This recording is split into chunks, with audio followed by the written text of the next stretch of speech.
We remain steadfast in our commitment in delivering local news that matters, stories that inspire, enriching the lives of Filipinos in the Philippines and across the globe. This is your GMA Regional TV, kapuso ng bawat Pilipino.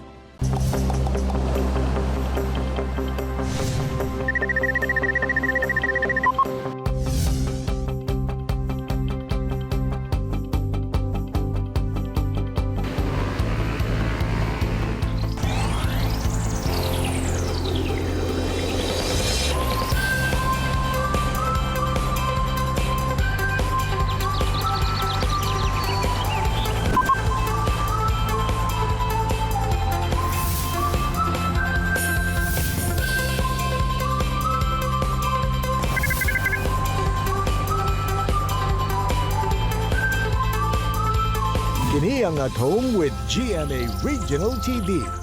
Good morning mga kapuso! Sugdan nato ang simana nga puno sa good vibes ug paglaom. Attorney Resi, mayong buntag! Good morning, Sabsay! Tama ka diha, Say. Subay gihapon sa pagsaulog sa Kadayawan Festival sa Davao City atong makauban ang tingog luyo sa kanta nga kadayawan ug ang sikat nga Mindanao, Mindanao, Mindanao. Walay lain pa mga kapuso kundi ang award-winning singer and songwriter Miss Manchua. Samtang Resi, atong makauban ang president sa Caraga State University nga si Dr. Anthony Penaso aron i-share ang mga planong kalambuan sa ilang universidad. Ug sa Bisok mga kapuso atong makatsikahan si kapuso actress Lauren Young. Pero bago ka na mga kapuso ug say, nako, na ay bagong offering ang Asia's Limitless star Julian San Jose. Kung unsa kini, let's all watch this. Masaksihan ang kahanas ni Asia's Limitless star Julian San Jose sa usa ka once-in-a-lifetime musical journey sa Part 1 sa Limitless a Musical Trilogy karong September 17. Dungan natong lantawon ang abilidad ni Julie, isip singer, songwriter, dancer, actress ug multi-instrumentalist dungan sa iyang journey ug pagdiskubre niya sa mga ikapasigarbong lugar sa Luzon, Visayas ug Mindanao. Makita ang usa ka bag-ong Julian sa iyang journey aron mahimong Asia's Limitless star. I'm just very grateful for the support na binibigay po sa akin ng GMA and of course GMA Synergy for letting me do this project, and I want to of course inspire more people through my music. Unang adtuan ni Julie ang Mindanao para sa usa ka nindot nga adventure. Makauban niya si Asia's romantic balladeer Christian Bautista ug ang The Clash alumnus nga si Jong Madaliday nga usa ka Mindanawan. Makauban sab ni Julie si Mike Salomon, ang musical director sa hit musicals nga Huling El Bimbo ug Rock of Ages. Ug si JC Gelidon, isip director of photography. Gimugna ang Limitless, a musical trilogy sa direksyon ni Paulo Valenciano. Usa kini ka one-of-a-kind event nga gi-produce sa GMA Synergy. Makita ang part 1 ini karong September 17. Para sa tickets, mamahimong muadto sa www.gmanetwork.com/synergy. And to be honest, it brought a new level of pressure, but it also ignited a different kind of desire to make this even more special. But the real gem to this is Julian.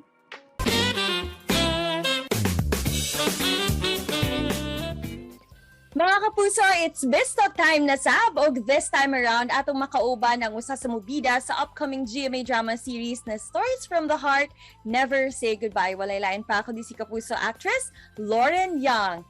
Maayong butag Miss Lauren, welcome dito sa At Home with GMA Regional TV. How are you? Hi, attorney, and hello sa lahat ng mga nakikinig at nanonood sa atin today. I'm doing okay. It's my day off. First, we're very elated to see you on screen again. Did you miss acting? And I'm pretty sure your fans also missed you. Na-overwhelmed ka ba sa support yung mga fans? Yes, it's been 2 years since I last did a show. Kasi sakto din, nag-pandemic, so nahirapan din magtrabaho. We stopped taping. And now that the protocols are in place, meron na kaming sistema sa GMA, I'm happy that they've given me another opportunity to act again. Sino ba dito si Victoria Flores sa Stories from the Heart, Never Say Goodbye, and nakarelate ka rin ba sa experience niya about love? Well, si Victoria Flores, she is the wife of Bruce. Bruce is going to be played by Jack Roberto. And ano siya she's this New Yorker.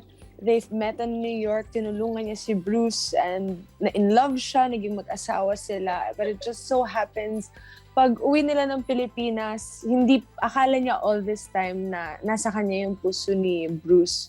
Nung pala, merong iba. So she's a woman who's just asking to be loved. And she goes through a lot of pain and a lot of sacrifices for her husband. Ano din ang mensahe mo, Miss Lauren, sa lahat ng ating mga kapuso viewers all over Mindanao? And of course, we're all looking forward sa mga pinaghirapan ninyo sa Stories from the Heart, Never Say Goodbye. Please invite everyone to watch your new show and also to invite them to follow you in all of your social media accounts. Please go ahead. Well, sa lahat ng kapuso na nanonood today, I just want to say thank you for watching us. And attorney, thank you so much for having me. And sana panoorin niyo yung show namin, Never Say Goodbye on GMA. I think you guys would fall in love with it and you will appreciate kung gaano kaganda ang pagkagawa nito. And yeah, you can follow me on social media. I stream games on Facebook, Lauren Young PH. I vlog YouTube, Lauren Young, and Instagram and Twitter, Lo Young. Thank you. Daghang kaayong salamat, Miss Lauren, for joining us dito sa At Home with GMA Regional TV and for sharing with us mga latest updates sa buhay mo ngayon. Daghang kaayong salamat and stay safe. And that was Kapuso actress Lauren Young. Chill lang mo mga kapuso, kay mabalik pa ang At Home with GMA Regional TV. Kini ang At Home with GMA Regional TV.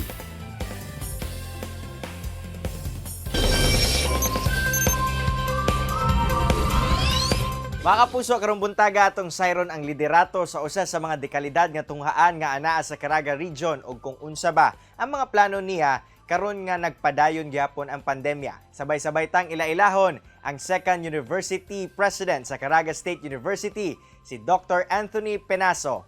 Doc Penaso, mayong buntag ug dayon dinhi sa At Home with GMA Regional TV. Kamusta mo diha, sir, sa CSU? Salamat, Sir Cyril, sa invitation dinhi sa At Home GMA Regional TV. Una sa tanan, maayong buntag sa tanan natong mga kapuso nga aniya karon nakig-uban nato aning atong programa nga At Home. Dinhi sa Caraga State University, okay kaayo mi nagpadayon sa paghatag og serbisyo sa atong mga estudyante. Glad to hear nga anaa kamo sa maayo nga kahimtang, sir. Pero sir, sigurado ko no nga sa pagsugod pa lang sa imong liderato, daghan na og challenges diha sa CSU. Apan kamusta ba ang imuhang paglingkod karon isip University President? Nagsugod ako isip President sa Caraga State University ni adtong July 14, 2014 ug matapos kini sunod tuig sa August 2022. Adunay mga challenges, apan among gi-address ang mga challenges aron mapadayon ang paghatag og kalidad nga serbisyo sa atong mga estudyante. So far so good, Sir Cyril, no? Maayo ang dagan sa atong universidad. In fact, sa pagsugod sa pandemic, wala kaayo mi maglisod, pag-adjust tungod kay in place na ang among learning management system. Pila ka tuig nang nilabay before nagsugod ang pandemic. Unya timing pod nga naami mga na-trained nga faculty on video production. Unya nag-eskwela, gipa-eskwela po nako ang mga faculty staff sa Coursera no under sa DOST scholarship. So exposed sila sa online teaching and learning. Unya during the mid-year term no sa bakasyon in between sa duha ka semesters, nag-training, give me massive training in-house on video production para ang tanan nga mga lectures mabutang na sa learning management system aron ma-access ato mga student. Maayo kay nakasugakod gayud ang tunghaan sa new normal. Pero Sir Anthony, unsa-unsa ba ang mga plano nimo no nga developments nga pwedeng ipatuman ilawom sa imuhang liderato? Ang atong mga plano nagalangkob sa paghimo sa CSU isip Smart Campus no pinaagi sa suporta sa CHED no aron mapadayon nato ang edukasyon taliwala ni ining pandemya. Ato pong i-improve pa ang atong learning management system para mas nindot pa ang eksperyensya sa atong mga estudyante ug magtutudto sa online learning.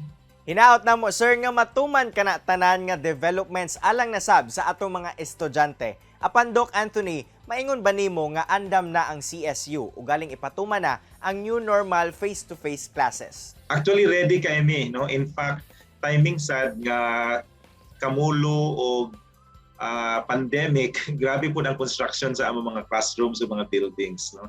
In fact, natapos last June ang atong pinakadako nga library sa tibuok Mindanao, no? Nga diri sa Caraga State University. Unya daghan pong academic buildings na put up. So pagbalik karon sa face to face nga limited, murag ready gid mi ana. I-retrofit lang namo ang arrangement para ma-maintain ang physical distancing. Pero I still believe kung bisan mo balik na ta sa the old normal na face to face, dili na gid siya pure face to face para nako. Kay medyo nasanay na ta og nakita nato nga adunay mga advantages, no, ang online learning. So mahimo na gid siyang flexible, a combination sa face to face ug online learning. Okay, Sir Anthony, lastly po, any message sa ating mga kapuso, hilabi na sa mga staff o sa mga estudyante diya sa CSU? Ang message nako sa akong mga estudyante o staff, no, nga bisan pa man sa pagsulay nining pandemya, ang CSU is a pampubliko nga universidad, nag-implement sa free tuition fee and other miscellaneous fees para sa tanan nga qualified students, no. Current students karon nga mopadayon jud nga dili ma-discourage sa mga problema o challenges nga moagi sa ilang pagtuon, no. Keep going, don't quit. There is always light at the end of the tunnel. Daghang salamat Dr. Anthony Penaso sa imong oras nga gihatag dinhi sa Atome GMA Regional TV ug amping mo kanunay sir diha sa Caraga State University. Okay, salamat. Mga kapuso, tutok lang mo kay mo balik pa ang Atome GMA Regional TV. Kini ang At Home with GMA Regional TV.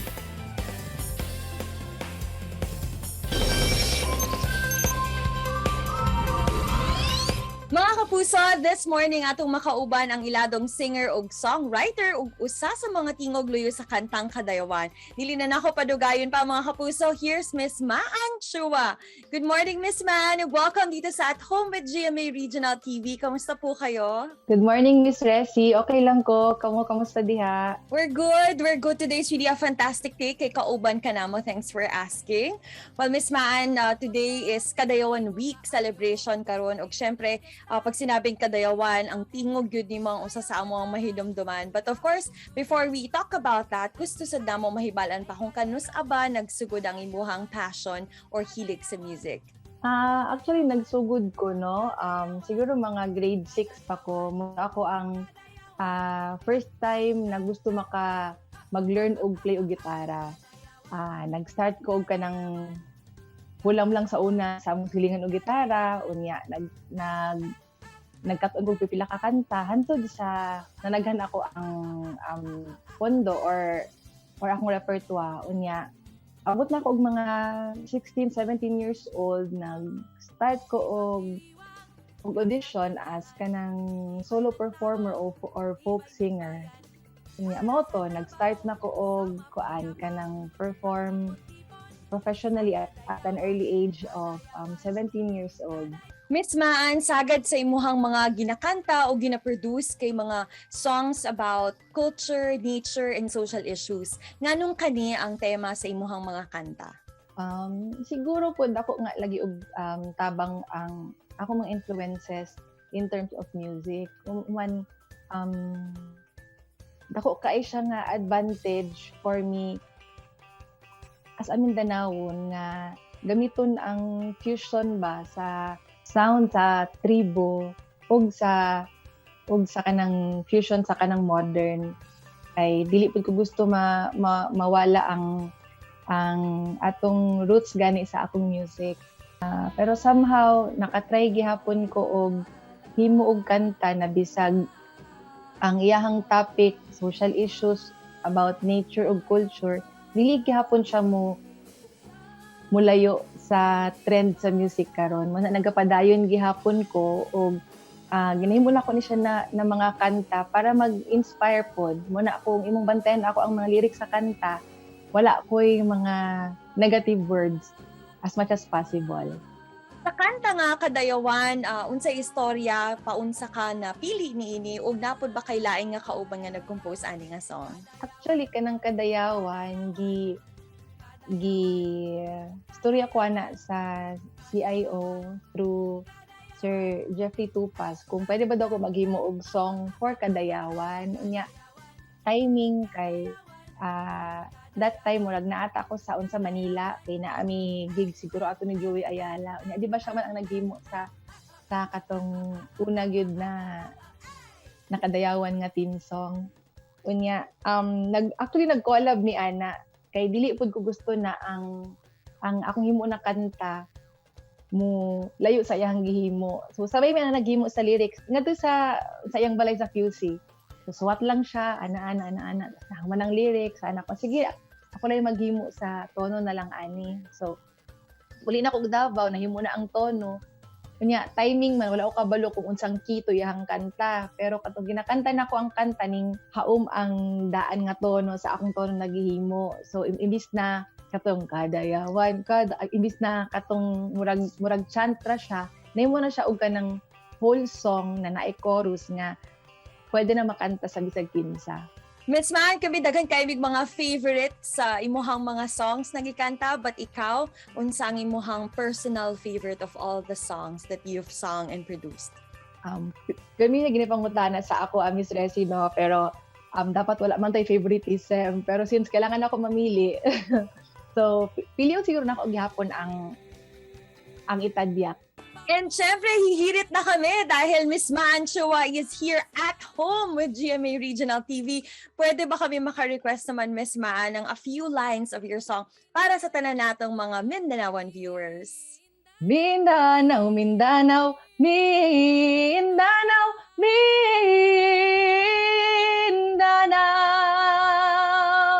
Tadyak ang mga paa, iwagayway ang mga kamay, papuri sa kalangitan, araw, buwan at kalikasan. Itadyak ang mga paa, iwagayway ang mga kamay, papuri sa kalangitan, araw, buwan at kalikasan. Mindanao, Mindanao, Mindanao. Yay! Thank you very much, Miss Manchua. It's truly an honor nga nakakanta ka din sa At Home with GMA Regional TV. And of course, sa lahat ng ating mga kapuso nga nananaw karon all over Mindanao, ug syempre pa sa atong mga kapusong Dabawenyo, now that we're celebrating the Kadayawan Digital Celebration, unsa ang imong mensahe sa ilaha? Mga kapuso, bisag na ay pandemya, ayaw kabalaka kay dunag gihapon tay digital celebration karong Kadayawan season. Atong atangan sa page sa City Government, Kadayawan sa Davao 2021, karong August 20 to 22, makitaan ko ninyo sa opening sa August 20, hinaut unta na atong subaybayan, bisag na ay pandemya, padayon gyapon ang atong kalipay ug ang atong selebrasyon. Dagan kaayong salamat, Miss Manchua. Unta dili ka magsawa na mobisita diri sa At Home with GMA Regional TV. Thank you once again for your time. Amping! Dagan po kaayong salamat, Miss Resi. Amping kanunay o happy Kadayawan sa tanan. Attorney Resi, ato gayud na ila-ila ang presidente sa Caraga State University nga si Dr. Anthony Penaso og taliwala sa pandemya. Iyahang ipaniguro nga dili kini makaapekto sa ilang serbisyo sa mga estudyante. Excited na sab siya nga buksan ang pinakadako nga library sa Mindanao nga ana sa CSU. Samtang sa gibutyag ni Mindanaoan singer-songwriter Maan Chua nga padayon gihapon siyang mo-produce og mga kanta nga tatak Mindanaoan. Ug ang tema sa iyahang mga kanta maka-inspire gayud sa tanan. Ug mga kapuso, atong suportahan ang pagbabalik telebisyon ni kapuso actress Lauren Young sa upcoming GMA drama series na Stories from the Heart, Never Say Goodbye.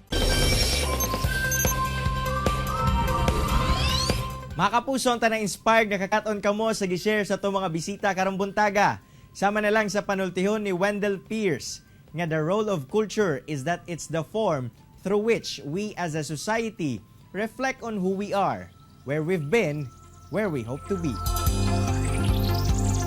Mga kapuso, makita pagbalik ang atong episode pinaagi sa pagbisita sa www.gmaregionaltv.com ug ayaw mo kalimot na mag-subscribe sa official YouTube channel sa GMA Regional TV.